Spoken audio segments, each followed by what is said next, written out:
Buenas tardes, doctor Enrique Cornejo Ramírez, doctora Mercedes Arauz, ingeniero Ricardo Márquez, doctor Augusto Hidalgo, ingeniero Gastón Benza. Señoras y señores, sean todos ustedes bienvenidos a la Biblioteca Ricardo Palma de la Municipalidad de Miraflores. Asimismo, me permito transmitirles el cordial saludo del doctor Carlos Canales, alcalde de la Municipalidad de Miraflores. La Gerencia de Cultura y Turismo tiene entre sus funciones la difusión de la cultura para con los vecinos como para con los visitantes del distrito. En esa línea, tengo el placer de compartir con ustedes la presentación del libro El comercio exterior peruano en los siglos XX y XXI del doctor Enrique Cornejo. Décadas atrás, el doctor Cornejo fue mi profesor en la Universidad de Lima y puedo dar fe de la calidad de su cátedra. Las exposiciones prolijas son el recuerdo que guardo de mis clases universitarias un poco lejanas. El destino nos volvió a juntar en el Instituto de Comercio Exterior. El doctor Cornejo era el presidente, el doctor Luis Rebolledo era nuestro vicepresidente. Además, se contaba con muchos profesionales que habían sido profesores míos, entre ellos Eduardo Morales, Sergio Correa, Pedro Grau, entre otros. Tuve la oportunidad de conocer y aprender de profesionales como Sara Tahuada, Lili Castro, Vicky Elmore, todos ellos un equipo de excelentes profesionales. Contribuyeron sin saberlo en mi aprendizaje acelerado del servicio público. Luego entramos a la reflexión, porque fueron años duros social y económicamente hablando. Luego de esta reflexión, como ahora lo explica Quique en su libro. No voy a atreverme a comentar el libro, obviamente, ante la presencia de tan distinguidos invitados. Solo destacar que además de ser un libro académico, es un libro de historia, como tú siempre nos enseñaste. De necesaria lectura, por eso creo que esta Gerencia de Cultura de la Municipalidad de Miraflores cumple presentando este libro con el propósito de difusión de la cultura. Solo un detalle más sobre el doctor Cornejo. Admiro la forma como se organiza. Ni un solo día, desde el día que creó su canal de YouTube, ha dejado de producir sus programas. Como verán, es persistente en lo que emprende. Nuevamente, en nombre del doctor Carlos Canales, alcalde de la Municipalidad de Miraflores, sean todos ustedes bienvenidos.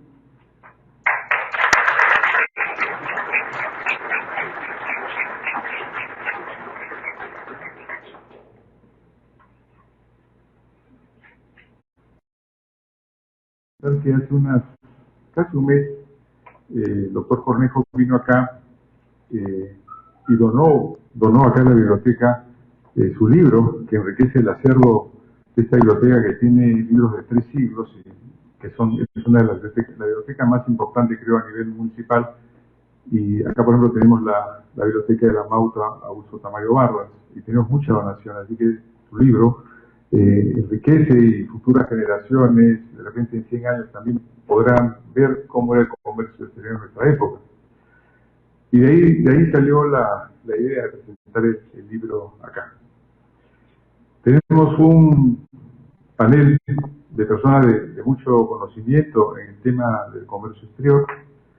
Está la doctora Mercedes Arauz Fernández, que ha sido vicepresidenta de la República, doctor Augusto Hidalgo Sánchez, decano de la Facultad de Ciencias Administrativas de la Universidad Nacional Mayor de San Marcos, el ingeniero Gastón Benca Fluger, que ha sido presidente de la Asociación de Exportadores, y el ingeniero Ricardo Márquez Flores, que ha sido vicepresidente de la República.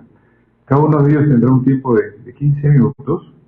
Yo les voy a hacer acordar de ese tiempo, unos minutos antes, y después será la gran exposición del doctor Cornejo.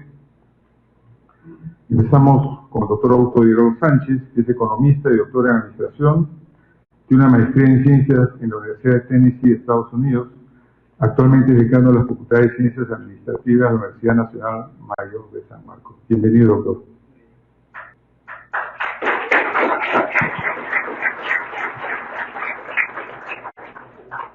Buenas tardes, damas y caballeros, doctor Enrique Cornejo, señores panelistas, ingeniero Ricardo Márquez, ingeniero Gastón Beza, doctora Mercedes Arauz. Este es un momento en que San Marcos se siente emocionada como universidad, porque nosotros los que trabajamos en el mundo académico sabemos que cada vez es más difícil lograr una concurrencia para presentar una obra académica. Y esto es verdaderamente un obsequio que Enrique debe estarlo disfrutando bastante, y el que habla como San Marcos.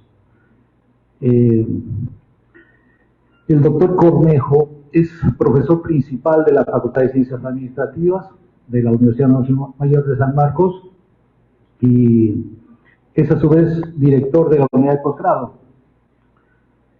Ostenta el cargo de director de posgrado, pero también ostenta el cargo de presidente de la Comisión de Selección de docentes y de perfeccionamiento docentes.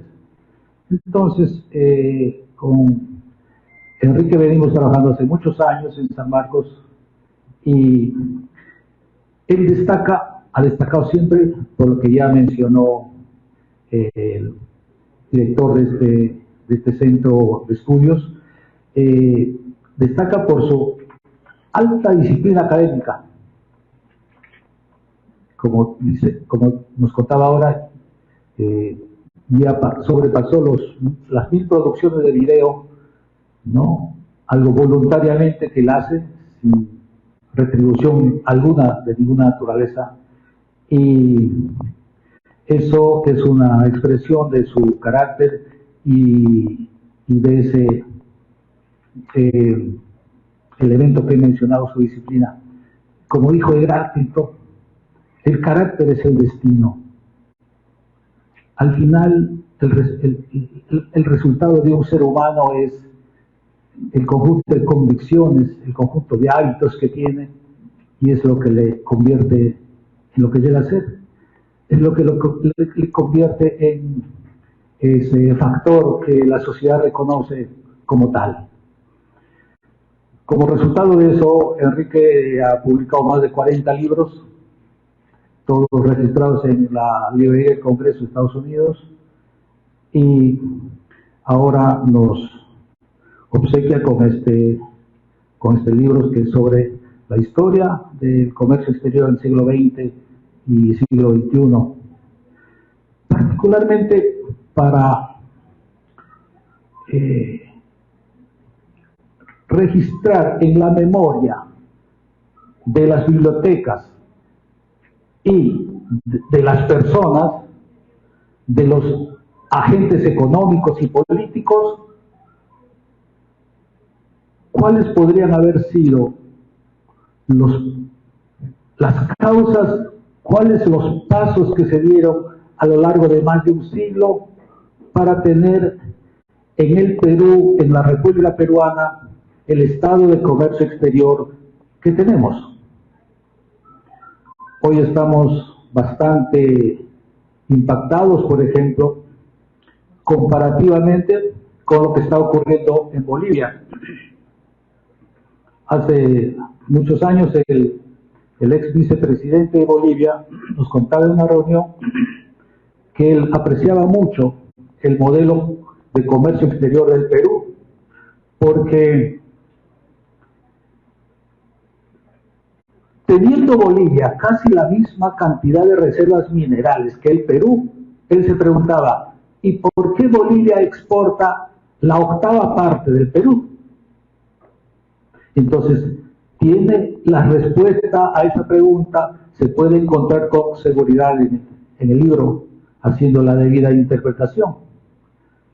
Porque la bonanza en reservas internacionales netas que tiene el Perú ahora, más de 75.000 millones, no se compara en nada pues con los cerca de 500 millones de dólares que aparentemente tiene en reservas internacionales Bolivia, y va a entrar en una situación más crítica, ¿no? Entonces, en cambio, el Perú ha tenido digamos, una construcción a partir de los años 90 y en una forma progresiva. Queremos destacar, yo en particular quiero destacar el paso del señor Discanseco, Raúl Discanseco. Él impulsó fuertemente sobre la base ya de un esquema que había, y entonces fue avanzando progresivamente este tema de la integración del Perú, la integración comercial del Perú. El presidente Toledo, el presidente Alan García, sobre todo, destacó por impulsar ¿no?, en el campo de la actividad política para darle vida a todos los tratados que iba firmando el Perú. El resultado es lo que tenemos ahora, como repito. Quiero felicitar como universidad públicamente, en nombre de la universidad, mejor dicho, a mi colega Enrique Cornejo, porque, repito, con la disciplina académica, con la formación cultural que tiene, con la formación económica rigurosa, pero agregada a esas características, con la experiencia gerencial que él ostenta desde temprana su juventud.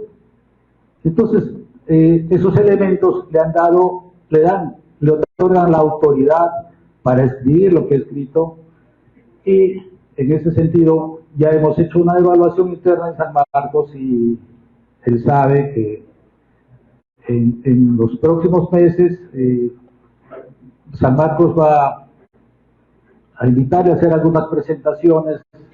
En mayo tiene que hacer una presentación de esto ante la Facultad de Economía de la Universidad de Buenos Aires. En junio, en la Universidad de Burdeos, en Francia. En junio también en la Universidad de Londres. Y en septiembre, posteriormente, en la Universidad de Fudan, China. Y en la Universidad Nacional de Vietnam, que nos están esperando. Entonces, quiero expresar mi alegría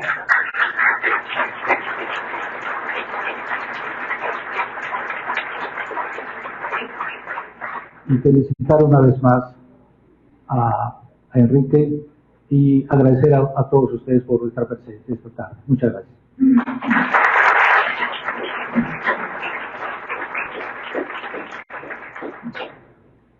Continuamos con la presentación a cargo de la doctora Mercedes Arao Fernández, que es economista y doctora en Economía por la Universidad de Miami, Estados Unidos. Ha sido vicepresidenta de la República, presidenta del Consejo de Ministros, ministra de Economía y Finanzas y ministra de Comercio Exterior y Turismo.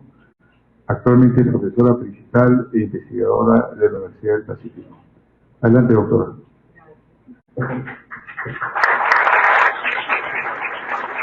Muchas gracias. Bueno, ante todo quiero agradecer a Enrique por esta invitación. Me encantó que me llamara y me pidiera que prologara su libro.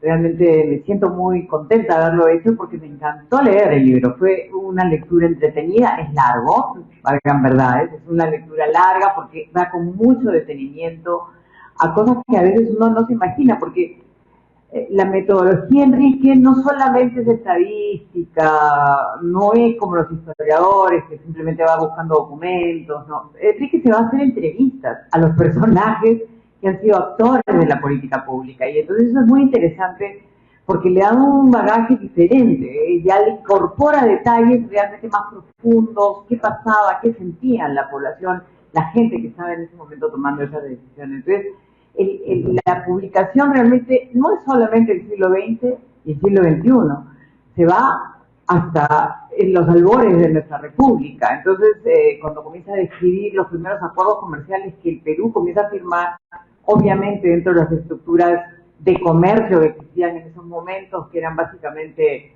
de primaria exportadora, no hemos cambiado demasiado, pero ya hemos cambiado un poquito, haciendo un esfuerzo con los nuevos acuerdos. Pero era básicamente pues una relación con Inglaterra, que era el país dominante, y luego más adelante con Estados Unidos. O sea, eran relaciones bilaterales y básicamente de algunos productos donde habían intereses. de expansión, ¿no? Entonces es bien interesante ver que parte desde esa historia hasta estos momentos, y además va con la historia del mundo, ¿no? Es realmente, recordemos que Ricardo, que es David Ricardo, que es el padre de la economía internacional, su publicación sale en 1817, justamente cuando comienza a hablar de este tema de la ventaja comparativa. Y es a partir de ahí que él va perfilando también su análisis de una manera muy interesante. Lo que más me impactó también es que su reflexión durante todo el libro, porque es un libro que no solamente cuenta la historia, como puede ser cualquier historiador, él hace reflexión. Y eso es lo interesante. ¿Qué pasaba en ese momento y por qué no se tomaron esas decisiones? ¿Por qué falló? ¿Por qué no funcionó determinado modelo aplicado? ¿Qué es lo que estaba pasando en el entorno? Reconociendo algo que es bien importante, que la política pública, que es la política comercial, no puede ir sola, que tiene que ir acompañada de otras políticas importantes, por ejemplo la política macroeconómica, obviamente, una estabilidad macro que te puede dar la solidez para poder seguir impactando y que esto se retroalimenta. Lo dice con mucho énfasis cuando hace su reflexión alrededor de su rol cuando estuvo como director del ICE, que, valgan verdad, es importante mencionar que fue una de las primeras etapas donde comenzamos a pensar en el rol de la promoción de exportación. Por primera vez comenzamos a pensar de que, oye, no podemos vivir siempre sustituyendo importaciones y tenemos que pensar nuestras capacidades exportadoras. Es cierto que era una dicotomía liderar cuando estás hablando de licencias de importación y a la misma vez tener que generar una promoción adecuada de exportaciones, pero fue la primera vez que comenzamos a reflexionar y a pensar en las exportaciones como una fuente de divisas, pero no solamente para gastos, sino para desarrollar actividades productivas, que eso es lo importante, y actividades productivas diferentes, que no eran las tradicionales. Entonces creo que ese es un punto desde ahí que comenzamos a hablar de exportaciones no tradicionales, además. Eso es importante mencionar. Entonces su rol en el ICE tiene este tema donde creo que le hace reflexiones, él hace su autocrítica inclusive, que es muy importante, porque a veces decimos, oye, somos muy críticos con lo que sucedió en los 80 con el Instituto de Comercio Exterior, pero no estamos entrando en esa reflexión profunda que estaba pasando antes para que esto diera un primer paso y después ya nos llevara a un desarrollo diferente en los 90, donde empezamos a hablar de la liberación económica que tuvimos, ¿no? Entonces creo que eso es interesante como para pensarlo y trabajarlo. Además, gracias por mencionarlo, pero muchas de esas personas que estuvieron en esa institución siguieron trabajando en el MITINS y en los diferentes nombres que tuvo hasta que se formó el MINCETUR. Y el MINCETUR ha tenido una estabilidad también con esas personas hasta el gobierno anterior que salió por hacer un golpe. Porque es la primera vez que se ha dañado la institucionalidad de un ministerio, con la gravedad que se ha hecho, afectando a los funcionarios que tenían una carrera pública, quizás hasta informal, porque son todos CAS y todo, pero con una pasión por el trabajo increíble. Primera vez que los funcionarios han sentido que han tenido que irse porque no se respetaba la meritocracia, porque no se respetaba las reglas de hacer una buena función pública y una política pública que ha sido exitosa como ha sido la de Camino. Pero bueno, durante estos años Enrique ha sido un gran colaborador. Eso es bien interesante también mencionarlo, porque si Enrique, en los tiempos donde se formó el MINCETUR sobre todo, ha sido una persona que se ha acercado al ministerio, ha estado opinando sobre las políticas públicas. Luego, cuando nosotros fuimos ministros juntos, obviamente fue un gran colaborador, porque primero yo tenía miedo de entrar al MINCETUR, porque cuando me invitan a ser parte del plan de gobierno y todo eso, pues no quieren el TLC, ¿no? El TLC con los Estados Unidos, que en ese momento estábamos en plena negociación.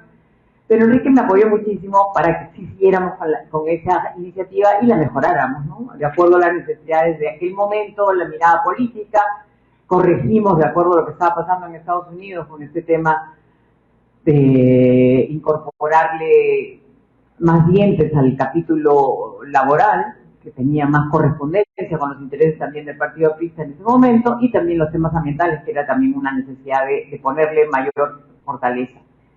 Y Enrique fue un compañero, pero no solamente fue un compañero para la parte de comercio, sino para hacer lo que faltaba, que era el lado de la infraestructura, porque tú estabas en el Ministerio de Transporte. Entonces nosotros estuvimos con mucho énfasis trabajando en cómo mejoramos el tema del puerto del Callao, por ejemplo, que es nuestro puerto de salida. Hoy, sin ese puerto, no tendríamos nada bien, ¿no? Ya se viene el puerto de Chancay, pero digamos, sin ese puerto, sin esa modernización, sin ese proceso privatizador, donde nosotros tuvimos una fuerte intervención, y aquí también veo a la autoridad portuaria sentada con nosotros, el comandante Oye, no hubiéramos logrado eso. Hoy día la Fiscalía nos investiga, ¿sí o no? Porque hicimos una concesión bien hecha, además, porque nos cuidamos, por lo menos entre los dos nos cuidábamos muchísimo de que no cometiéramos ningún error, de que no hubiera falencia. No nos investigan por nada, por una mala interpretación, por no entender que los concesionarios es el Estado peruano, no un operador como ENAPO, ¿no? Un error de concepción. Bueno, ya se resolverá. Bueno, la investigación para nosotros va a acabar sin ningún problema, estamos seguros, pero es el tipo de cosas que necesita un funcionario cuando toma decisiones. Y eso dice mucho de un profesor con mucha fuerza académica, pero un gran funcionario público. Y lo agradezco porque sí fuimos colegas en esa mirada de desarrollo, de incorporar la infraestructura como parte del desarrollo productivo de nuestro país, que es fundamental.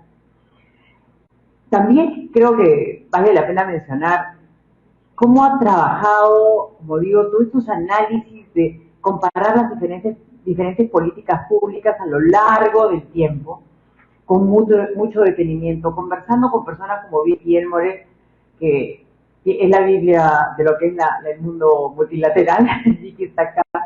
Vicky también fue para mí una gran maestra durante mi tiempo como ministra y como funcionaria antes de ser ministra. Realmente porque entender cómo es el mundo multilateral, las miradas de tener la mirada de lo que fue el GATT hasta lo que es hoy día la Organización Mundial del Comercio y los problemas que enfrentamos dentro de este mundo donde queremos ponerle reglas adecuadas al comercio para que haya más desarrollo. Creo que es impecable además la forma que lo trabajas, o sea, muy interesante y muchas gracias por contribuir a través de estas entrevistas con Enrique para el desarrollo de ese capítulo. En el tema de los TLC, vuelvo a mencionar, ha hablado con todos los ministros, ha tenido su participación propia, su crítica también a los TLCs, y eso es interesante porque creo que da mucho valor. Y finalmente quiero contar algo que me parece importante, dos cosas. Una es el detenimiento que se mete en un tema que es más de promoción de exportaciones, que es el tema de la Feria Internacional del Pacífico. Me pareció genial que lo pusiera. Durante mi gestión, cuando era ministra de Comercio Exterior y Turismo, quería revivir una feria internacional. Y encontramos un lugar ideal. Era donde está ahorita el Ministerio de Defensa, ¿no? En San Borja. Es un área muy amplia que se podría adaptar muy bien sin hacerle daño al ambiente, además, porque era muy importante. El diseño que nosotros le planteamos era que básicamente fuera un gran jardín con poca invasión, con niveles de estacionamiento subterráneos, con áreas que puedan compartir la comunidad, de restaurantes, hacerlo muy vivo, sin afectar el tráfico, con caminos adecuados y con miradas muy modernas, lo que es un centro ferial actualizado, ¿no? El alcalde de aquel entonces no quiso, no veía eso, no veía la oportunidad. Yo decía, mira la posibilidad de lo que tendrían que tener estas avenidas a planear el Parque Norte, el Parque Sur, con hoteles de lujo. O sea, tendrían un incremento de la plusvalía en su vecindario bien hecho. Le digo, el tema es hacerlo bien, no poner un edificio cualquiera, no hacer lo que sucedió al final, que fue hacer el centro de convenciones en el otro lado, por San Luis. Un centro de convenciones muy valioso, muy importante, pero que no opera como centro de convenciones realmente a full, porque se hizo mal. Porque creo que el que hizo el contrato no lo hizo bien. Y hay cosas que tú dices, ¿cómo es posible? Hoy día no podemos operarlo a plenitud como Estado, está en controversia judicial, ¿no? Eso fue en el año 2014, creo que se da la concesión.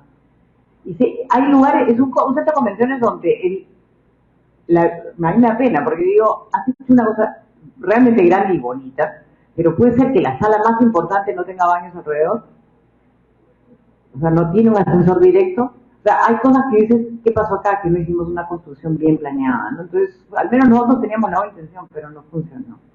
Finalmente, Enrique, creo que este trabajo va a ayudar muchísimo a los estudiantes de economía. A mí me ha servido mucho leerlo. A los estudiantes que quieren entender nuestras relaciones internacionales y por qué tenemos que llegar mirando al exterior con prudencia. Sí, tenemos que hacer negociaciones. A veces nos dicen, es David contra Goliat, pero David ganó mucho. Y nosotros ganamos mucho porque expandimos nuestro comercio exterior, expandimos la diversificación de productos. Creo que podemos seguir haciéndolo más, hacemos política pública alrededor de eso.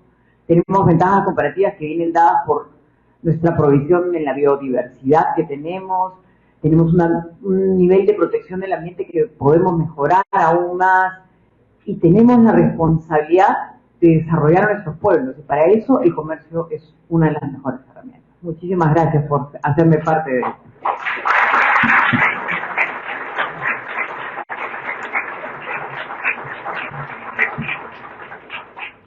Muchas gracias, doctora Mercedes Arauz. A continuación, las palabras del señor Gastón Beiza Flucker, ingeniero por la Universidad Nacional de Ingeniería, tiene una maestría en la Universidad Católica de Lovaina, en Bélgica, empresario, ha sido presidente de la Asociación de Exportadores ADEX y presidente ejecutivo de Sierra Exportadora. Buenas tardes.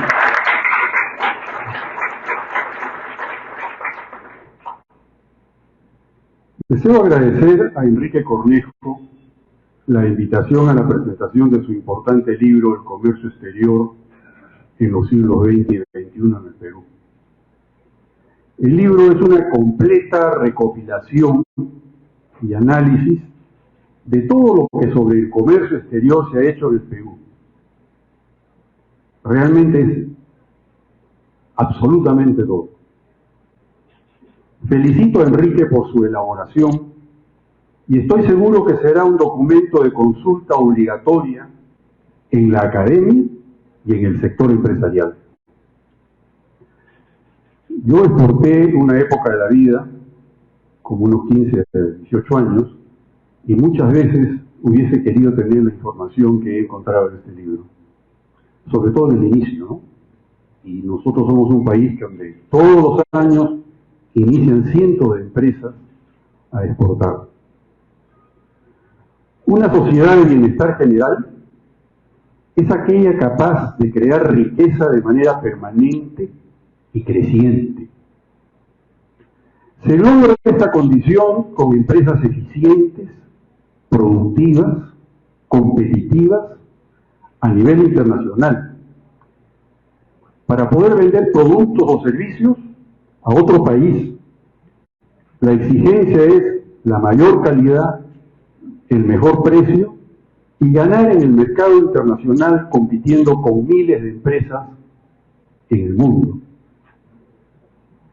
La empresa debe ser competitiva porque es el uso eficiente de los recursos que utiliza: capital, mano de obra, maquinarias, conocimientos, experiencia. Pero debe ser de tal naturaleza competitiva que tiene que ganar un mercado externo compitiendo con miles de otras empresas. No es una actividad simple, para lo cual se necesita mucha constancia y mucha perseverancia. Realizar comercio exterior con empresas no competitivas es imposible. La competencia, el libre mercado, la utilización de la última tecnología y del conocimiento y la libertad económica son indispensables para tener éxito hoy al exportar e importar bienes o servicios.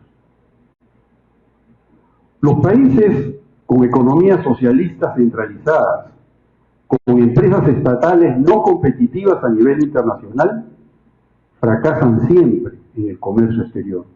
Esa es la experiencia de lo que ha sucedido.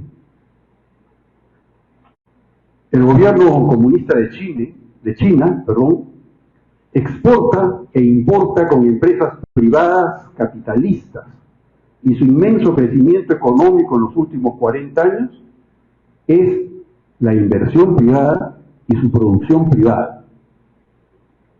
Ellos comprendieron antes que la Unión Soviética que si no permitían el desarrollo de la empresa eficiente, competitiva, que es la que está en el sector privado, no iban a poder exportar. Pusieron una franja de su territorio para ver de cómo funcionaba el asunto y luego la fueron ampliando. Y hoy día es un país comunista, pero quienes producen la riqueza, quienes exportan, son empresas privadas. Y ahí está la razón de su éxito. La Unión de Repúblicas Socialistas Soviéticas no logró éxito en el comercio exterior, con empresas estatales ineficientes, y fue una de las razones por las que se derrumbó al no tener divisas suficientes para sustentar su desarrollo. Ya está la prueba. La globalización obliga a todos los países a realizar actividad de comercio exterior para disminuir costos y producir siempre con mayor eficiencia, productividad, calidad y a menores precios. En consecuencia, el comercio exterior es el mejor instrumento para que los países se conecten pacíficamente entre ellos y puedan caminar unidos hacia la sociedad del bienestar y así salir de la pobreza, generar empleo estable y mejor remunerado y como consecuencia proporcionar un mejor de vida a su población. Deseo mencionar algunos números que demuestran el éxito del Perú en el comercio exterior. Exportamos el 2022 más de 63.000 millones de dólares, con 8.600 empresas exportadoras, lo cual explica el volumen creciente de ingresos de dólares y de nuevas empresas a exportar. La exportación es la actividad económica que más crece en los últimos 25 años en el Perú y le permite al país tener más de 74.000 millones de reservas internacionales netas, RIN, equivalentes al 30% del Producto Bruto Interno y al 100% de la liquidez total bancaria en el país. El tipo de cambio, como consecuencia, es el más estable de toda la región. Tan estable que algunos economistas empiezan a señalar al sol peruano como el nuevo dólar latino, que es hoy día utilizado por los ciudadanos como medio de cambio y de reserva de valor en Bolivia, Argentina y Colombia, con monedas inestables y con una cantidad de reservas internacionales netas muy pequeña. Sin duda, el crecimiento de la exportación, la independencia del Banco Central de Reserva para mantener el valor del sol en el largo plazo y el manejo económico eficiente y profesional del Ministerio de Economía y Finanzas han contribuido a la estabilidad económica del país. Después del último gobierno, el que acaba de irse, sin rumbo ni capacidad, el Perú podría estar inmerso en una gran crisis económica. Es verdad que hemos paralizado nuevas inversiones, pero los grandes números macroeconómicos se han mantenido estables. Una reflexión importante. Para aquellos que piensan que la Asamblea Constituyente, para modificar el actual ordenamiento económico e introducir modificaciones que permitan el desarrollo de empresas estatales, eliminar los contratos ley que dan estabilidad a las inversiones y cambiar en general las reglas económicas que han permitido el éxito descrito desde el comercio exterior. Los países que alcanzan el bienestar de sus ciudadanos lo hacen en economías libres. Es la competencia y el libre mercado el que asigna recursos y define cada día en qué cantidad, con qué recursos, y utilizando siempre la mejor tecnología. Aquellos países que escogen el socialismo con producciones del Estado en burocráticas e incompetentes empresas públicas, con planificación central, están destinados al fracaso económico.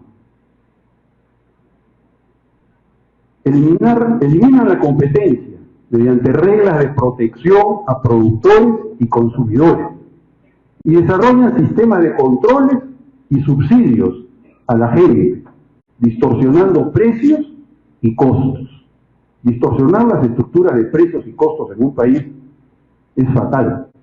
Se elimina la eficiencia y la productividad. Fracasan en el mediano plazo, porque después de algunos años de repartición gratis de riqueza y generar falso bienestar, llega el descalabro económico. En consecuencia, aquello que permite el éxito en el comercio exterior, la competitividad, la libertad, el mercado, la eficiencia, es lo que permitirá nuestro bienestar y desarrollo también a nivel interno. No veo por qué aquello que es capaz de generar riqueza con tal eficiencia no pueda también generar la riqueza nacional y sacarnos del subdesarrollo.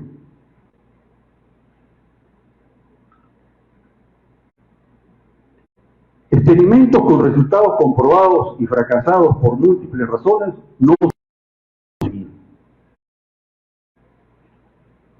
Por eso es que no estoy de acuerdo con una asamblea constituyente, porque creo que cambiar el modelo económico, eliminando todas las cosas buenas que la realidad y los hechos ha demostrado que funcionan, es una locura.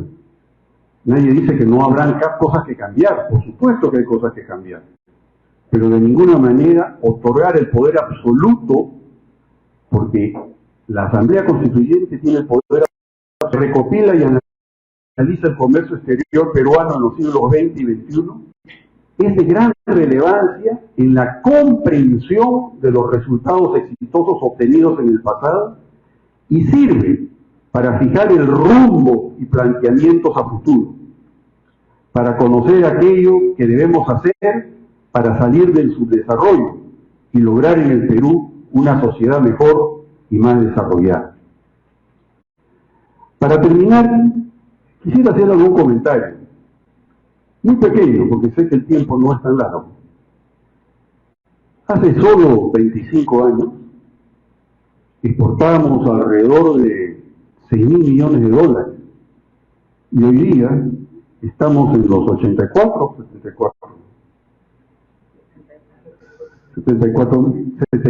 mil millones.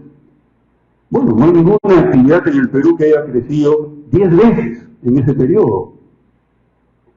Pero qué importante es reconocer que no solo se ha crecido 10 veces, sino que se ha crecido de manera formal.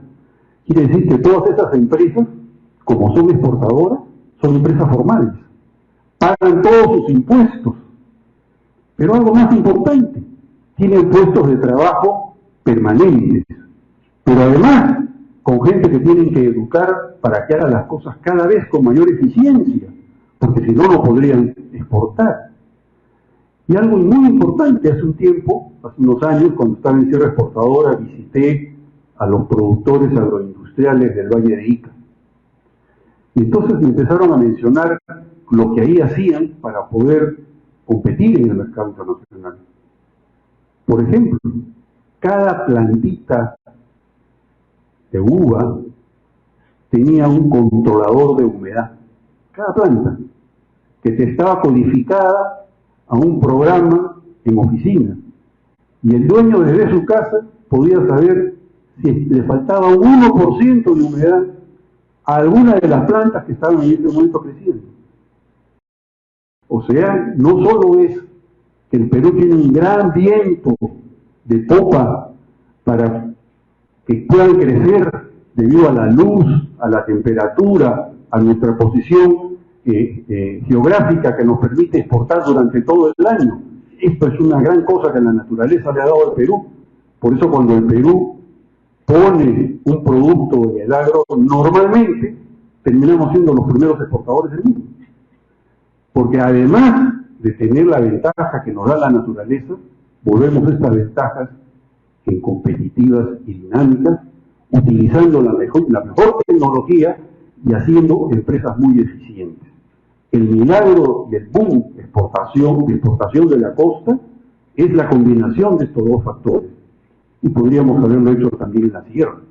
Y por eso es que yo le acepté al presidente Alan García encargarme de la presidencia de Sierra Exportadora, Porque eso es lo que tenemos que hacer.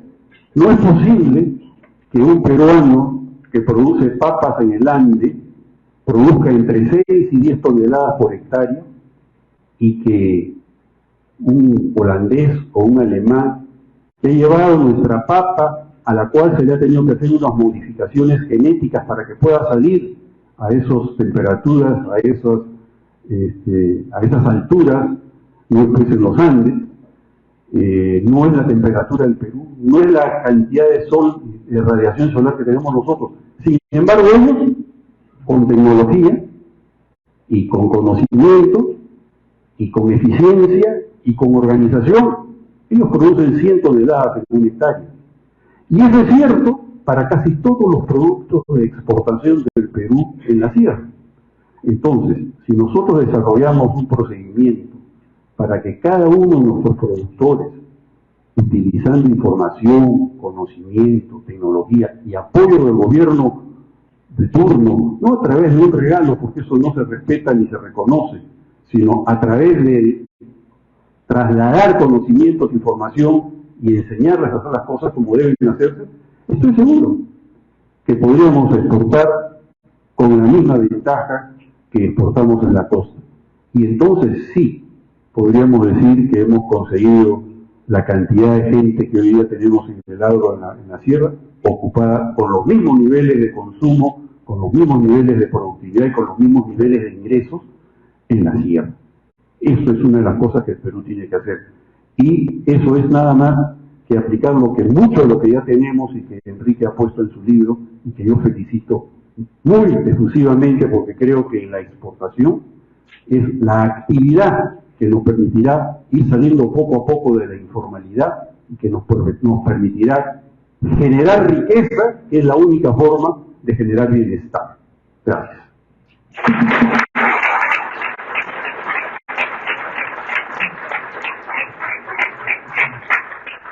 Muchas gracias a la participación del ingeniero Gastón Benza Fluker. A continuación, el señor Ricardo Márquez Flores, quien es ingeniero industrial por la Universidad de Nueva York, en Estados Unidos, ha sido vicepresidente de la República, es licenciado textil y se ha desempeñado en 2 oportunidades como presidente de la Sociedad Nacional de Industria y también como vicepresidente de la Confederación Nacional de Instituciones Empresariales Privadas, CONFEP. Adelante, ingeniero.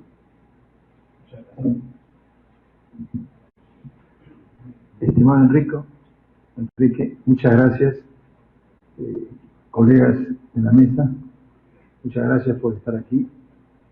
Te agradezco que me hayas invitado y cuando me llamaste o me escribiste, yo te dije al toque, vamos, es porque me acuerdo cuando nos conocimos la primera vez allá en el 86 en el ICE, ¿no? En 1986 nos conocimos en el ICE. Y yo estaba de presidente de los confeccionistas. Y en un viaje a Rusia, porque en esos años se exportaba a Rusia, ¿no? y se pagaba la deuda peruana, ¿no? El trueque se hacía con los rusos. Conozco a exportadores peruanos como Augusto Cló, que ya no nos acompañan, y otros amigos como Carlos Castro, que todavía está en Metalco, y comenzamos a unir los 2 sectores de las confecciones, es decir, de las confecciones que estaban Gamarra con las nuevas confecciones que se estaban empezando a hacer. Pero en esos años había la inflación que todos recordamos, porque acá hay algunos que pueden recordar eso, ¿no? Y entonces empezamos la ley 019. Me la acuerdo perfecto hasta el día que me vaya de este mundo, la 019, que básicamente te daba 25% de incentivo para exportar, ¿no? Y si ustedes quieren ver qué cosa era esa ley, pues lo único que tienen que hacer es irse a Chincha, hoy. Y ahí está, miles y miles de trabajadoras que están produciendo desde hace más de 25 años las mejores prendas al mundo. Chincha. El programa de descentralización de la 019 funcionó y con Enrique, por eso es que cuando me llamaste me acordé de la 019 inmediatamente, pero eso es muy importante porque yo creo que hay dos hitos en el comercio exterior peruano. La aceptación de que se tiene que desarrollar el país sectorialmente, y para mí el desarrollo transversal es un error que después le voy a explicar por qué es un error. Pero ahí nos dimos cuenta de que funcionaban los incentivos sectoriales. Ahí empezó a inversiones de banqueros se metieron a hacer confección, mineros que se metieron a hacer confección porque ganaban plata, ¿no? Y para hacer empresas se tiene que ganar plata. Así de simple. Y así comenzaron a salir las empresas de confecciones en el Perú. Y hoy le puedo decir a ustedes, si quieren, váyanse a Zárate, y ahí hay una empresa de mi amigo Topitop que tiene 20.000 trabajadores hoy en el Perú. O si no, mi amigo de Puente Piedra que tiene 10.000 trabajadores, ¿no? Y hay muchos así, muchísimos, que exportan los cerca de $1.000 millones debido a estos incentivos. Claro, vino el 90 y se niveló todo, ¿no? Hubo el shock y todo volvió a cero. Después nosotros, cuando entramos a la vicepresidencia en el 95, con mi amigo Fritz Duarte, que tampoco está con nosotros, dimos el 5% de droga, que se mantiene, creo que ahora 3%. Es decir, ¿qué es lo que les trato de decir? Que cuando nosotros fuimos a Boston a hablar con Michael Porter de cómo desarrollar el país, allá por el 86, nos dijo, tienen que hacerlo en forma sectorial, ¿no? Y Enrique nos entendió, porque él también estaba en ese momento con las ideas de Michael Porter, ¿no? Entonces, lo que ha pasado en el Perú es que todo esto ha sido de a pocos. El desarrollo del comercio exterior peruano ha sido una evolución. No podíamos hacer exportaciones, pues, cuando estábamos con Sendero Luminoso. Sí, el Perú, la gente tiene que entender que ha evolucionado, que el Perú ha mejorado. Se dieron incentivos a la banca, a la financiera, ¿no? Se dieron incentivos a lo que es la minería y se dieron incentivos a la agroindustria. Eso es una realidad de cómo funcionan las políticas sectoriales. Por supuesto que la OECD es la que ustedes en cualquier panfleto de OECD lo leen y ahí están bien claras. ¿Por qué les digo esto?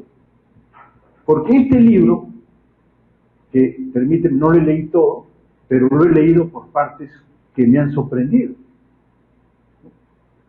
te da a ti, como empresario que soy yo, un pensamiento de qué es lo que hemos hecho bien.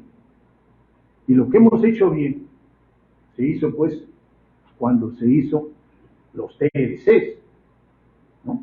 Entonces, los TLCs son el otro hito del comercio exterior peruano, donde personas, también como mi querida amiga Mercedes Arauz, estuvieron presentes en el desarrollo de los TLCs. Entonces, con los TLCs es que cuando hemos comenzado nosotros a ganar millones de puestos de trabajo. Porque para mí, comercio exterior es ganar puestos de trabajo y cuidar los nuestros.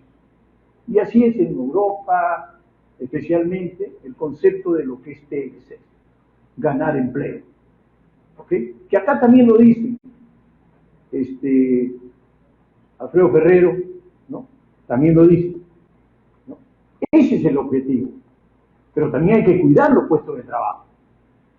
Y cuando nosotros en la Sociedad de Industrias, porque yo he vuelto hasta hace 8 meses, decidimos hacer las salvaguardas, es hacer unas medidas para contrarrestar la sobreimportación que se hacía de prendas en el Perú y que perjudicaban al mercado interno. Pero no lo hicimos porque se nos ocurrió. Hay medidas específicas en la OMC, que es otro de las instituciones que Enrique bien menciona el desarrollo en el libro, pero lo que yo no sabía, soy honesto, es que en la página 433, en los 21 mesas de negociación para el TLC con USA, está ahí la salvaguardia. Y acá, yo lo reto a ustedes, vean, acá hay gente que dice, ese es proteccionismo. No, señores, hay reglas mundiales y todos lo sabemos y hay que usarlas. ¿Para qué? Para defender el puesto de trabajo. Y hablando de puesto de trabajo, también estoy de acuerdo con doña Meche cuando dice de que aquí es fundamental seguir trabajando en la agenda interna para aprovechar plenamente los beneficios potenciales de los que ofrecen los acuerdos. Nos falta mucho, muchísimo, en lo que es exportar desde el interior del país. Muchísimo. ¿Ok? Nosotros, cuando he estado en la SNI antes de irme, hicimos una política de desarrollo regional, porque vimos de que la inversión en los 20 años que han pasado, después del 2000, no ha habido inversiones importantes de ningún tipo, ni en la sierra ni en la selva. Y ese es el resultado, ¿no? El desarrollo ha estado en la costa, en las ciudades, ¿y para qué estudiar? Para el resto no. Así de simple. Hoy día hay clase media en el Perú. Y para mí la nueva clase media es la pequeña empresa, los informales. Esa es la nueva clase media en el Perú. Y crecemos con un atrevimiento del ministro de Economía de decir 3% este año, porque claro, es esa nueva clase media. ¿O ustedes que creen que los 60.000 puestos que hay en las Malvinas no ganan plata? Ganan plata. Esa es la clase media. Y si quiere, váyase a la calle 2 de Mayo de San Isidro para que vea todos los días llenos los restaurantes de lujo. ¿Por qué? Por la nueva clase media. Y esa clase media es la que exporta, es la que trabaja para los grandes exportadores. Lamentablemente, el gobierno anterior quería eliminar la tercerización. Y eso es un pecado, pues. Eso es como decir que todos van a ser pobres otra vez. Porque la esencia de exportar está en la tercerización, no solo en confecciones, también en el agro. También en el agro. Porque hay pequeñas unidades de 3 hectáreas, 5 hectáreas, que junto con un gran exportador, porque para exportar hay que saber, porque si no sabes ni te metas porque pierdes plata, eso sí se lo garantizo. Y si es en agroindustria, peor aún, porque cuando yo exporto, a mí me dan una carta de crédito que me garantice el pago, pero para un agroindustrial no le dan la carta de crédito. Abren el contenedor y ven si la mercadería ha llegado sana. Si no, no pagan. Me recuerdo cuando yo estaba en el cargo de vicepresidente, me llaman de Londres y me dicen, Ricardo, por favor, no me quieren pagar la cebolla de Arequipa, ¿no? En Londres. Yo no sabía de qué estábamos hablando, porque para mí una vez que despachaste tu carta de crédito se acabó. No, me dice, yo no tengo carta de crédito. Entonces, abrió, pues fue el embajador, a ver, el mismo embajador le pedí, y le estaban haciendo el cuento pues a nuestro amigo. Por eso yo dije, yo aprendí ahí lo que es exportar productos agrícolas, ¿no? Pero lo que sí quiero decirle a Enrique, que esto es muy importante, no solo para los estudiantes, sino para esos 4 millones de peruanos que hay para que aprendan lo que se tiene que hacer. Esto ha funcionado. Este es algo verídico que ha funcionado. Esto es lo que ha creado la clase media en el Perú, el comercio exterior. Sin eso, no hubiéramos estado como estamos. Pero además, lo que te da el comercio exterior es puesto de trabajo con todos los beneficios sociales. Y yo no entiendo cómo los diferentes gobiernos no han dado pues los incentivos al sector de confecciones, al sector de pesca de consumo humano. Si no, váyanse a Paita, allá hay fábricas con 3.400, 3.000 y 4.000 personas trabajando la pota y diferentes productos. Y eso es lo que tenemos que incentivar. Porque hablar de incentivar, yo le digo a que no lo creen, es que hoy, ustedes quieren comprarse un carro eléctrico en Estados Unidos, le dan $7.000 de bono si es que está hecho en Estados Unidos. Si es que está hecho en Estados Unidos. ¿Ok? Eso es incentivar. Y también pasó con Silicon Valley, con todo lo que sabemos nosotros de la tecnología. Todos fueron incentivados por sus gobiernos. Y hoy, señores, la China, usted va a la China y consigue incentivos si es que su fábrica de cualquier producto está a 1.000 kilómetros de la capital, o a 2.000 kilómetros, o a 3.000 kilómetros, le dan un incentivo. Y de acuerdo a eso se funciona hoy. Y un día estaba con el primer ministro chino a mi costado en una conferencia y dijo: el día que alguien pueda manejar, darle trabajo, escuela, comida, habitación a 1.400 millones de personas, hable conmigo. Nosotros tenemos que hacer eso, señores, para generar empleo. Por eso, este libro es la base de lo que debe ser el desarrollo futuro de nuestro comercio exterior, ¿no? He sido parte de eso, pero Enrique, de verdad que te felicito. De verdad que te felicito. También a usted, doña Mercedes Arauz. La felicito. Muchas gracias.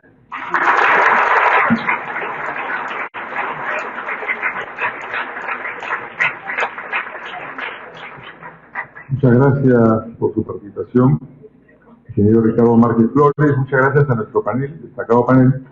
Y ahora las palabras del autor de este libro que tan buenas críticas y análisis está teniendo y que está a la venta, con el incentivo también, como dice el ingeniero, que va a ser rubricado, firmado, dedicado por el autor en ese momento. Así que hay un incentivo también hoy que son necesarios para que compren el libro. Bien, Enrique Cornejo Ramírez es doctor en Administración, magíster en Administración, con mención en Negocios Internacionales y licenciado en Economía por la Universidad de Lima. Fue ministro de Vivienda, Construcción y Saneamiento de 2007 a 2008, ministro de Transporte y Comunicaciones 2008-2011 y presidente ejecutivo del Banco de la Nación 2006-2007. Ha sido miembro del Consejo Consultivo del Banco Latinoamericano de Exportaciones BLADEX. Actualmente es vicedecano de Investigación y Posgrado y director de la Unidad de Posgrado de la Facultad de Ciencias Administrativas de la Universidad Nacional Mayor de San Marcos. Ha escrito una vasta cantidad de artículos y libros publicados en diferentes países de Latinoamérica en Estados Unidos. Entre ellos destacan Comercio Internacional hacia una gestión competitiva, El desafío competitivo, Estrategia de empresas exportadoras, Negociación de calidad y teoría y casos, y Gestión de infraestructura en el Perú, ensayos, teorías y casos. Adelante, doctor Enrique Cornejo Ramírez.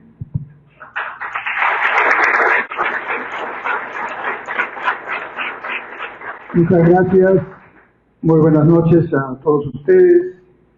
En primer lugar, mi agradecimiento muy especial a todos y cada uno de ustedes y, por supuesto, a todos los que nos acompañan en la mesa y al municipio de Miraflores a través de sugerencias de Educación, Cultura y Turismo, que permite hacer una presentación física, presencial, porque ahora las presentaciones virtuales son las que dominan el escenario y hay que entenderlo, ¿verdad? Porque en este tiempo producir un libro no es fácil. Incluso en la academia, y aquí está nuestro decano, que está haciendo un esfuerzo importantísimo para que la Facultad de Ciencias Administrativas de San Marcos se internacionalice potencialmente. Ya estábamos en un camino de internacionalización, pero él está liderando un proceso de internacionalización global con todas las principales universidades del mundo. Y nosotros tenemos allí 3 escuelas profesionales: una escuela de administración, una escuela de turismo y una escuela de negocios internacionales. Ya que hay varios alumnos de la escuela que están presentes, ¿no? Los futuros exportadores, los futuros funcionarios que van a tomar estos elementos que se han mencionado en la mesa como un reto, como un desafío. Y les aseguro que van a estar allí porque varios de los exalumnos nuestros terminaron trabajando en el equipo de MINCETUR para ayudar al empeño de esta política tan importante. Y entonces, en ese esfuerzo de internacionalizar y en ese esfuerzo de lograr que la academia también contribuya a la generación de una masa crítica de nivel, porque haciéndonos todos una autocrítica, creo que si en los últimos tiempos hemos tenido un debate tan mediocre y autoridades tan especiales, por decirle de alguna manera, ha sido básicamente por nuestra responsabilidad. Eso estoy convencido. Ustedes dirán, no, porque yo no voté. No, es que hemos dejado el espacio a que digan lo que digan y que parezca una verdad. Es imposible entender cómo en este tiempo, con una cancillería que conocemos tan importante, con funcionarios diplomáticos de tanta calidad, hoy en el mundo haya varios países en los que se piensa que aquí hubo un golpe de Estado en contra del señor que lo originó. Esa narrativa, que no es un fact news, es una narrativa expresada por mucha gente que no ha sido en ninguna manera aclarada por quien debía ser quien aclara el nombre del Perú, es una demostración de que todos nosotros, la academia, la clase política, los que tenemos alguna manera de tener una expresión y de trasladarla a un público mayor, hemos perdido la batalla, no la guerra, porque hemos dejado, hablando deportivamente por walkover, que digan lo que digan y no hemos hecho nada para dar no solamente la respectiva verdad, sino para plantear una agenda de nivel. Si algo necesita el Perú es salir de la mediocridad en la que está en una discusión donde todos los días vemos en los principales medios de comunicación, y hoy estuve conversando con mi esposa en la mañana también, preparando lo que íbamos a decir, viendo una mañana de puro chisme en un principal canal de televisión. El tema era que alguien había hecho algo que no debía y entonces había toda una discusión, y el otro tema era el físico de un enamorado de una conocida, seguramente participante de la farándula. Hora y media, 2 horas, 3 horas en ese tema. Esa mediocridad nos está costando muy caro. Y la mediocridad está asociada al rating, y el rating está asociado a nosotros, porque el rating se establece con el canal prendido y cuánto tiempo está prendido. Así que nosotros somos responsables de parte de este asunto. No le echemos la culpa a los medios de comunicación que buscan publicidad. Nosotros estamos viendo el morbo, estamos viendo el chisme, y por ahí está parte de nuestro problema. Porque como habrán notado en esta mesa, hay muchas cosas importantes que decir. Hay mucha experiencia que compartir.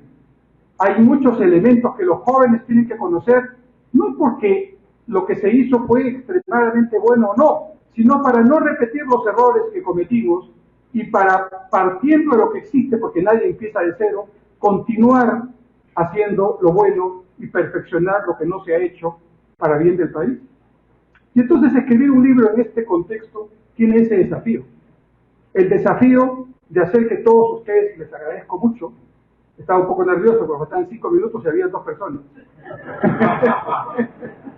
Y después entendí que el problema es el estacionamiento, el problema es la hora, y el problema es que estamos hace más de 3 años en la virtualidad. Yo acabamos de regresar a la presencialidad en San Marcos, y he tenido la semana pasada mi primera clase después de 3 años con mis estudiantes. Por fin los veo, por fin los conozco, puedo ver si sus ojos son de qué color, porque en la pantalla soy un profesor karaoke, no veo nada, ¿no? Solo veo unas letras que dicen P, M, y alguno que ha decidido poner su foto para más o menos saber quién es. Entonces esa es la circunstancia que amerita mejor que le hayamos dedicado unas 2 horas más de estacionamiento, 3 horas de su tiempo para estar aquí. Y no es que este sea el único tema importante, hay muchísimos, pero tenemos que empezar a buscar, a generar esa masa crítica, a multiplicarla, a generar posibilidades de muchos peruanos importantes. Aquí hay parte de la historia, no solo está en esta mesa, está en el auditorio también. Se mencionó la Feria Internacional del Pacífico. Este libro tiene un capítulo de la Feria Internacional del Pacífico de varias conversaciones que tuve con Gösta Lattersen, de quien me precio fui su amigo, ¿no? Estuvimos en largas horas discutiendo, él era un sueco peruano, muy criollo. Y aquí está Rafael Talavera, que fue el gerente general de la Feria Internacional del Pacífico, junto con Gösta. Está Oscar Aranda, que fue el que armaba los pabellones de la Feria del Hogar y la Feria Internacional, cuando íbamos al Gran Estelar y a todos los pabellones A y B. Comentábamos antes de que llegaran que la feria, hasta ahora no sabemos por qué, del hogar, era una feria muy importante por muchas cosas, por el Gran Estelar y por otros temas, pero sobre todo porque se llevaban todas las almohadas que puedan imaginarse. Y llegaban, nos contaba Oscar, camiones y camiones que llevaban almohadas y no sé por qué todo el mundo compraba almohadas. Nosotros también hemos comprado almohadas en la feria. Pero lo interesante es que ese experimento inicial, Gösta llegó aquí trayendo una mercadería sueca, unas máquinas suecas para exhibirlas, se enamoró del Perú y se quedó, ¿no? Y armó un proyecto contra viento y marea. Hasta Velasco lo entendió, porque después que se fue y se arrodilló, contado por él, ¿no?, para mostrarle los planos de la feria, lo convenció a Velasco, y Velasco le dijo al comandante que estaba a su costado: a ese gringo no lo toquen. Y por eso se mantuvo la feria. Miren cómo es nuestro Perú. Y la feria es un ejemplo de una institucionalización, un espejo que puso al Perú en vitrina en todo el mundo.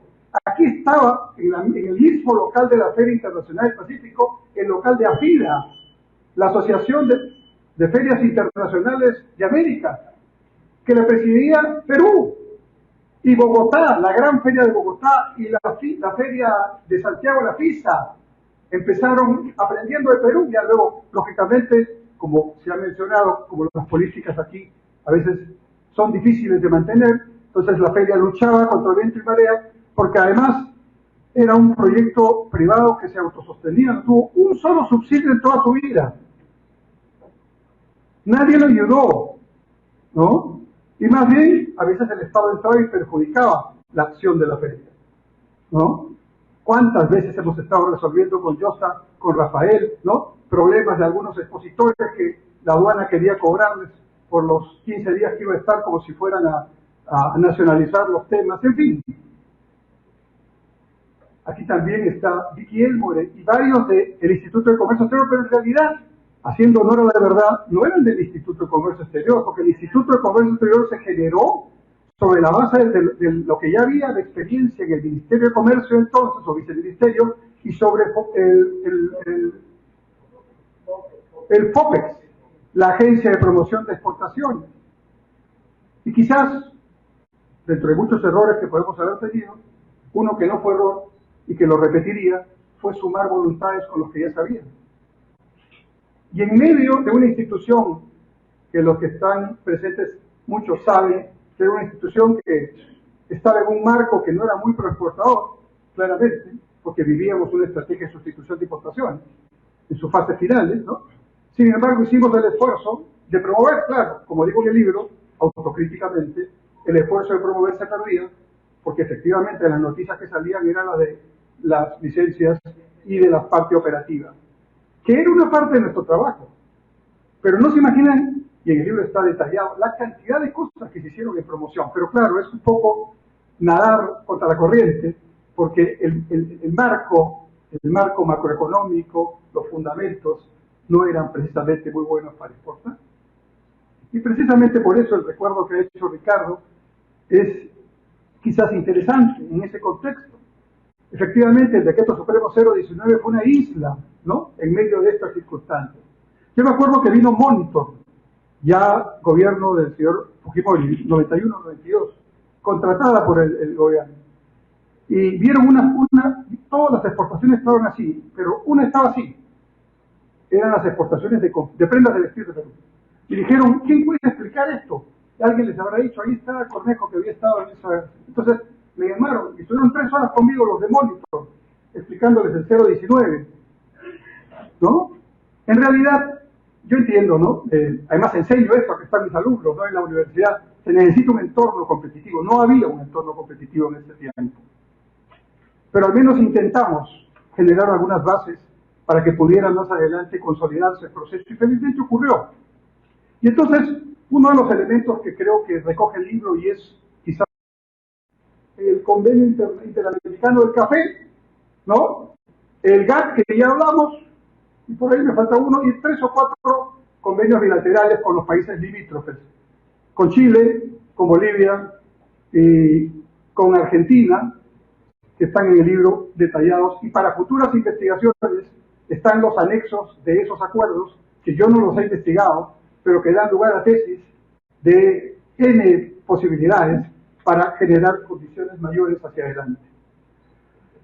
Y entonces vamos a tener el puerto de Chancay, por las razones que ya les comenté, y yo estoy pensando en la nueva Gambetta.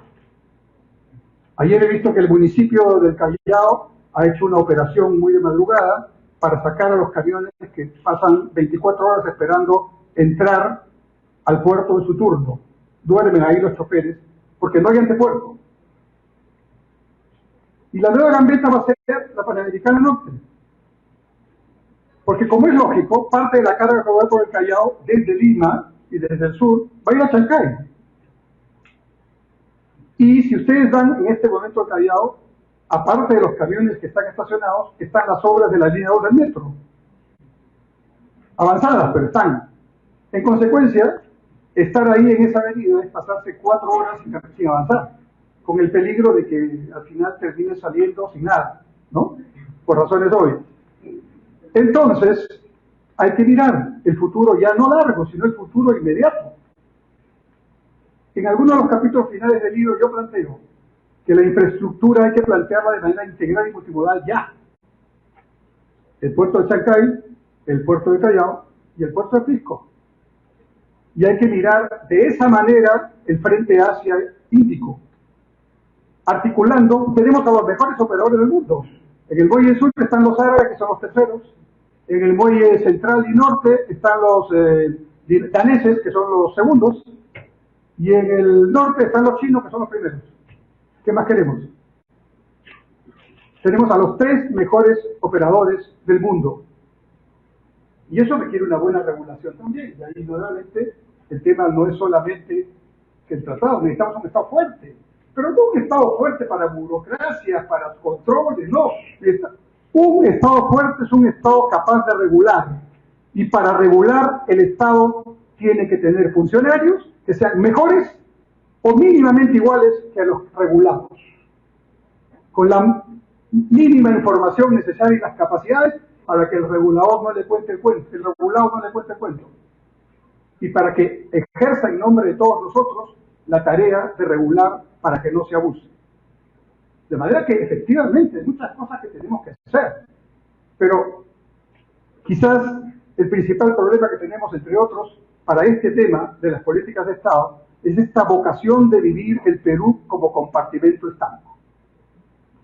Cada centro poblado aspira a ser distrito. Cada distrito aspira a ser provincia. Cada provincia quiere ser región, y alguna región por ahí fronteriza ya quiere independizarse.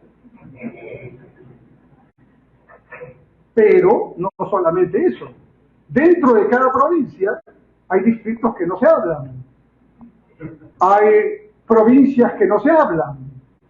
Yo como ministro fui una vez a inspeccionar el aeropuerto de Jauja, y cuando estaba con la población cometí el error de frasear una canción, Caminito de Huancayo, y el alcalde me tiró un pisotón muy fuerte, me dolió, y me dijo, no ministro, aquí no se canta eso.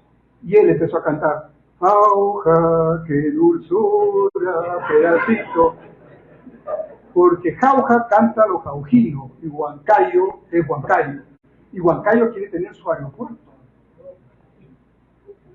Pero no vayamos muy lejos, aquí cerquita, felizmente Miraflores no está ahí, pero San Isidro y Magdalena están peleándose por 8 manzanas. Y Surco y Villa El Salvador por otro tanto, y Chorrillos, y Comas e Independencia, ¿por quién cobra los malls? 4 cuadras están peleándose. Y cuando se gestó Melchorita, Cañete y Chincha querían cada uno tenerlo para sí. Al final se hizo algo equidistante para los dos. Y Moquegua se pelea con Arequipa por la fuente de agua. Y Ancas le dice a La Libertad, ¿cómo te atreves a usar el río Santa para el Saimochic si eso es nuestro?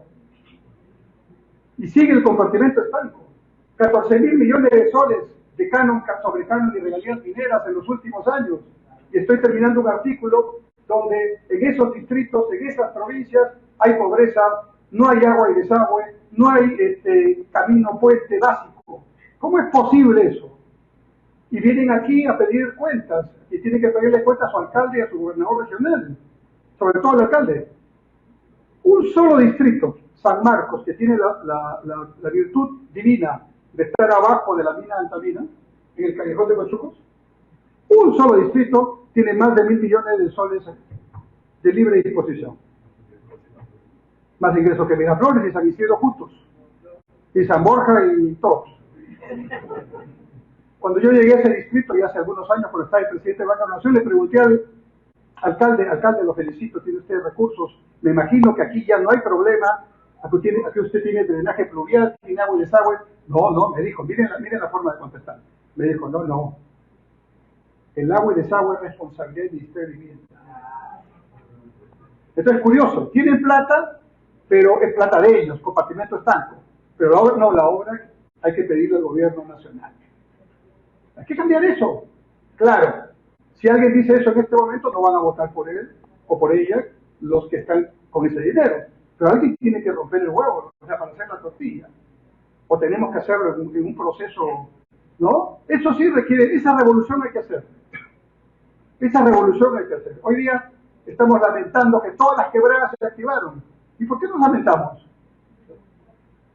¿Qué hemos hecho para liberar las quebradas? Dicen, ¿el río entró a la ciudad? No, la ciudad entró al río. Quebrada seco, río seco, hay en todo el Perú. Eso significa que en algún momento ha tenido agua. Ahora vino el Yacu y puso agua en todas las quebradas. Se activaron toditas al mismo tiempo, como para que no haya duda. Y luego llegó hasta Lima. Y claro, ahí nosotros empezamos a decir, ¡qué barbaridad! Pero la cuenca hay que cuidarla todos. Y los antiguos peruanos nos decían, Ruth Shady en San Marcos, la gran antropóloga, historiadora, cuidadora celosa de la civilización de Caral, nos decía, los antiguos peruanos eran sabios. En la costa nunca hemos encontrado asentamientos humanos, solo actividad productiva. Los asentamientos humanos arriba, ¿no? Porque la tierra es Dios, era su deidad, el agua era su deidad, ¿no? El sol era su deidad, el agua era su deidad. Entonces tenía que cuidarnos a los dioses. Y cuidaban la cuenca. ¿Y cómo cuidaban la cuenca? Si la autoridad política era la autoridad de la cuenca. No era que yo soy el distrito, tú eres el distrito. No. La cuenca la cuidamos todos. Y nos organizamos alrededor de la cuenca. Y entonces todo el mundo cuida la cuenca, descolmata la cuenca, refuerza lo que haya que reforzar. Y entonces vienen los yacus y los otros que vendrán. Como una película que hay ahora en las redes, que creo que es, no sé si es en Holanda, donde hay también lluvias, pero pasan por un canal muy bonito y las casas están ahí bonitas, dicen un diluvio de país industrializado, ¿no? Vas a ir bien canalizado. Eso es lo que tenemos que hacer, pensar también en la gestión pública territorial de otra manera. Y esto es desde los compartimentos y corregimientos españoles, ahí nos dividieron de esa forma. Y rompimos el esquema de los antiguos peruanos que ya habían solucionado este asunto. Entonces, Chancay, Callao, Pisco. ¿Y por qué digo Pisco? Porque allí tenemos un eje exportador extraordinario. Y buena parte de los agronegocios se exportan por vía aérea, porque son muy perecibles. Aparte que no tienen la carta de crédito, como decía Ricardo. Además, Gastón ha exportado perecibles, conoce mejor que yo este asunto, ¿no? ¿Y tenías carta de crédito? Sí. Sí, bueno. Bueno, entonces, tener un eje de los 3 puertos, incorporar la infraestructura de caminos, poner en valor lo que hoy día existe, pero solamente en la letra, que es el cabotaje. El Perú tiene una ley de cabotaje, pero la ha hecho tan complicada que no hay incentivos para que los privados entren ahí. Es una especie de ley cabotaje tipo CPB. O sea, solamente el que tiene 10 características tiene que ser peruano, por supuesto, ¿no? ¿Por qué tiene que ser esto fundamental? Porque estos grandes operadores van a traer buques extraordinariamente grandes, de no sé cuántos tenemos ya, los Post Panama y los Super Post Panama, ¿no es cierto? Chancay, Callao, están en capacidad de recibirlos. Y se va a activar una carga importante. Y toda la vamos a manejar por carretera. La naturaleza nos está dando lecciones. ¿Eh? El niño del 2017 nos dejó sin limones un tiempo y los ceviches no se podían hacer. ¿No? No se podía cantar el vals, ¿no? El ceviche bajo su... No, el pescado bajo su limón. Bueno, el caso es que ¿quién trajo el limón del norte cuando estaba colapsada la carretera? La Marina de Guerra con su buque, un buque de... Paina, ¿no? Tacna. Aquí está el almirante Boyle, que ha sido la autoridad portuaria nacional y que ha negociado, en el buen sentido de la palabra, en nombre del Perú, la entrada de estos operadores al puerto de Callao. Y él me contaba que iba con orgullo a reuniones en Chile, con perdón de los amigos chilenos que están aquí, ¿no? Y le decían los operadores chilenos, ¿qué han hecho ustedes en Perú? ¿No? ¿Qué han hecho ustedes en Perú?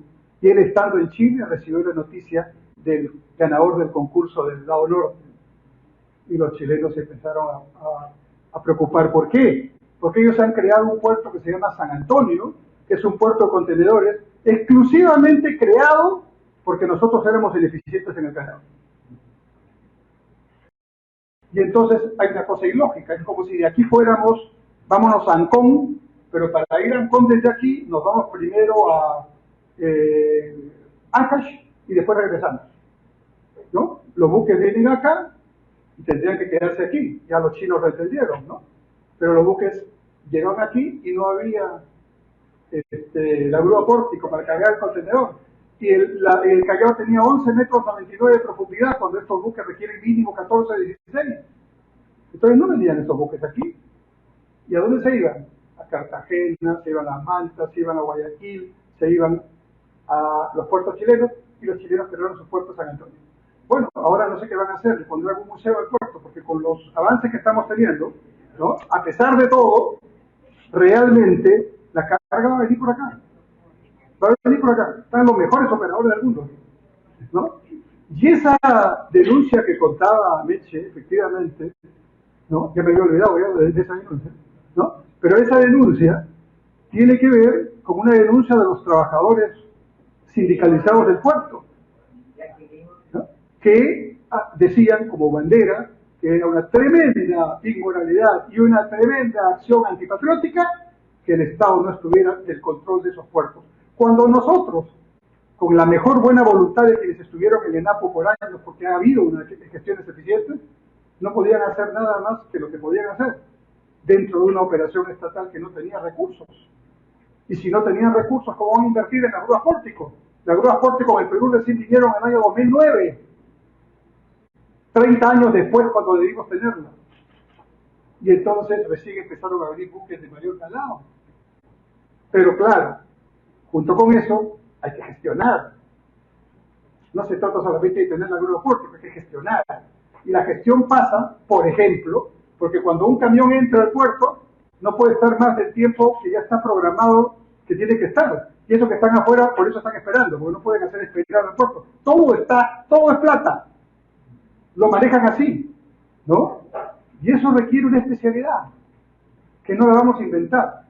Entonces, cosas como esas tenemos que tener, pero no solamente son los puertos. En este eje, Chancay, Callao, Pico, tenemos también al aeropuerto internacional Roque Chávez, que es un aeropuerto que va a tener, si todo va bien, su estación del metro, como también la va a tener San Marcos, digamos, que va a llamar Estación San Marcos por si acaso. Así que a San Marcos iremos ya dentro de 3 años, ¿no? ¿Sí? No, sí, ya lo van a acabar porque ya suena allá abajo, ya están ahí. Los topos ya están. Bueno, pero va a haber un puerto conectado con el resto de la ciudad, va a haber un aeropuerto conectado con el resto de la ciudad, y va a haber un aeropuerto con un nuevo terminal y con la nueva pista y el nuevo centro de control que ya tiene, la torre de control. Y por supuesto que al aeropuerto va a llegar mínimamente 2 líneas aéreas más, yo calculo. Ahorita solo está LATAM, ¿no? Porque Avianca regresó a su aeropuerto, en Bogotá. Pero regresará, porque la ubicación es envidiable. Ustedes saben por qué se hizo la final de la Copa Libertadores aquí, cuando en Chile hubo todos los problemas que hubo. En 3 semanas se organizó la final de la Copa Libertadores en el estadio de la U. ¿Por qué? Porque tenían 2 opciones, o cancelar el asunto con lo que eso significaba, o ponerlo en alguna alternativa que fuera viable económicamente. ¿Cuál fue la viable? La de Lima. ¿Por qué? Por el aeropuerto. Porque el aeropuerto tiene la posibilidad y está preparado para hacer las conexiones. Entonces los pasajes rápidamente se cambiaron, las mismas líneas aéreas contribuyeron y los hoteles se ganaron porque no tenían pensado tener durante 3 o 4 días semejante cantidad de clientes. Para eso sirve la infraestructura también. Y entonces el aeropuerto va a ser un aeropuerto hub, seguramente con una línea europea y una línea asiática que van a querer estar aquí. Imagínense ya vuelos directos a Europa y el Asia desde aquí. Eso es lo que significa nuestra ubicación. Ubicación que otros países del tipo aprovechan extraordinariamente. Cuando visité Singapur, ¿no? El puerto está ahí, siempre estuvo ahí, pero a eso le han agregado gestión, organización, prospectiva, 100 años eso es prospectiva, ¿no? Los primeros 50 ya pasaron, y van a mudar al puerto, pronto. ¿Por qué lo van a mudar? Porque son muy chiquititos. Y ahora está estorbando el puerto donde está para el desarrollo que quieren hacer, muy planificado.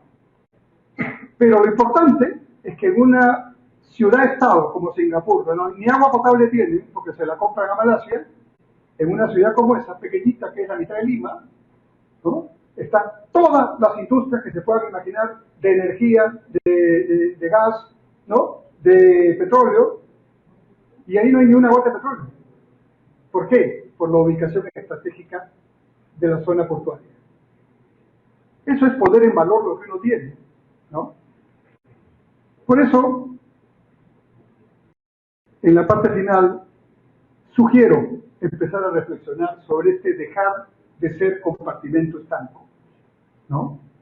Y yo quiero agradecer mucho a todos ustedes por su presencia, a Augusto Hidalgo, decano de la Facultad de Ciencias Administrativas, por su acompañamiento. Si no fuera por su gestión y su apoyo, probablemente el libro no hubiera podido ser publicado, porque también en San Marcos, porque somos sector público, tenemos nuestros problemas, ¿no? Tomó 1 año hacer el asunto, ¿no? Pero el Fondo Editorial hizo un buen trabajo y al final tenemos el libro, que es lo importante. Pero lo más importante es lo que pueda generar el libro, las investigaciones que pueda generar, las inquietudes que pueda generar, y ese es el objetivo de una presentación pública. Así que mi agradecimiento público a nuestro decano por ese apoyo y por ese liderazgo.